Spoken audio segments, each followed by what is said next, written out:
Hello friends, welcome to Falak's Kitchen. இன்னைக்கு நம்ம பூண்டு காரக்குழம்பு செய்ய போறோம். வாங்க எப்படி செய்யறதுன்னு பார்க்கலாம். பூண்டு காரக்குழம்பு செய்ய தேவையான இன்கிரிடியன்ட்ஸ்: 1/2 டேபிள்ஸ்பூன் மஞ்சள் தூள், 1/2 டேபிள்ஸ்பூன் கடுகு உளுத்தம் பருப்பு, 1 டேபிள்ஸ்பூன் தனியா தூள், 1/2 டேபிள்ஸ்பூன் வெந்தயம், தேவையான அளவு உப்பு, 1/2 டேபிள்ஸ்பூன் மிளகாய் தூள், கொஞ்சம் பெருங்காயம், 1/2 கப் பூண்டு, 1 கொத்து கருவேப்பிலை, கொஞ்சம் கொத்தமல்லி, 1 கப்பு சாம்பார் வெங்காயம், 3 பெரிய சைஸ் தக்காளி, 4-5 டேபிள் ஸ்பூன் ஆயில், ஒரு சின்ன எலுமிச்சை சைஸ் அளவுக்கு புளி ஊற வச்சிருக்கேன். வாங்க ஃப்ரெண்ட்ஸ் எப்படி செய்யறதுன்னு பார்க்கலாம். கடாய் எடுத்துக்கலாம். அதுல 4-5 டேபிள் ஸ்பூன் எண்ணெய் சேர்த்துக்கலாம். எண்ணெய் சூடாச்சு. இப்போ நம்ம கடுகு உளுத்தம் பருப்பு சேர்த்துக்கலாம். வெந்தயம், கருவேப்பிலை,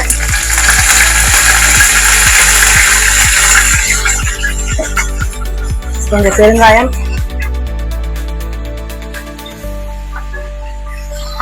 பூண்டு,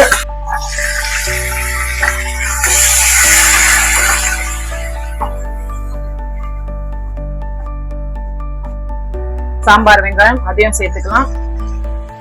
நல்லா இப்போ வதக்கிக்கலாம். சாம்பார் வெங்காயம் பூண்டு எல்லாம் நல்லா வதக்கிக்கலாம்.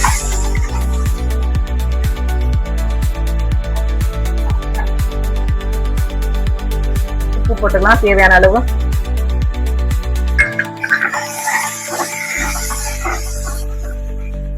பச்சை வாசனை போற அளவுக்கு நல்லா வதக்கிக்கலாம். பூண்டு வெங்காயம் வதக்கியாச்சு. இப்போ நம்ம கட் பண்ணி வச்ச தக்காளி சேர்த்துக்கலாம்.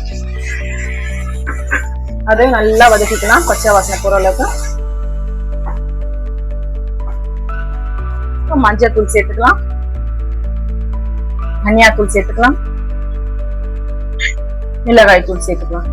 சேர்த்து இப்போ நல்லா வதக்கிக்கலாம் பச்சை வாசனை போற அளவுக்கு. மசாலா எல்லாம் பச்சை வாசனை போற அளவுக்கு நல்லா வதக்கியாச்சு. இப்போ நம்ம ஊற வச்ச புளி தண்ணி இதுல சேர்த்துக்கலாம். சேர்த்து நல்லா கலக்கி விடலாம்.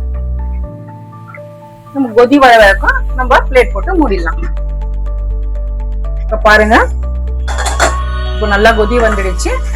இப்போ நம்ம லோ ஃப்ளேம்ல 5 நிமிஷம் நம்ம மூடி போட்டு மூடிடலாம். அப்போதான் எண்ணெய் பிரிஞ்சு மேல வரும். இப்போ ஓபன் பண்ணி பார்க்கலாம். இப்போ மேல எண்ணெய் திரிஞ்சு வந்தாச்சு. இப்போ நம்ம ஸ்டவ் ஆஃப் பண்ணிடலாம். அவ்வளவுதான், நம்ம பூண்டு காரக்குழம்பு ரெடி. சூடான சுவையான பூண்டு காரக்குழம்பு ரெடி. இது கூட நீங்க பிளெயின் ரைஸ், இட்லி, தோசை கூட நீங்க சேர்த்து சாப்பிட்டீங்கன்னா டேஸ்ட் வேற லெவலா இருக்கும். இந்த ரெசிபி நீங்களும் உங்க வீட்டுல செஞ்சு பார்த்து எப்படி இருக்குன்னு சொல்லி கமெண்ட் பண்ணுங்க, லைக் பண்ணுங்க, ஷேர் பண்ணுங்க, மறக்காம சப்ஸ்கிரைப் பண்ணுங்க. ஓகே ஃப்ரெண்ட்ஸ், பாய்.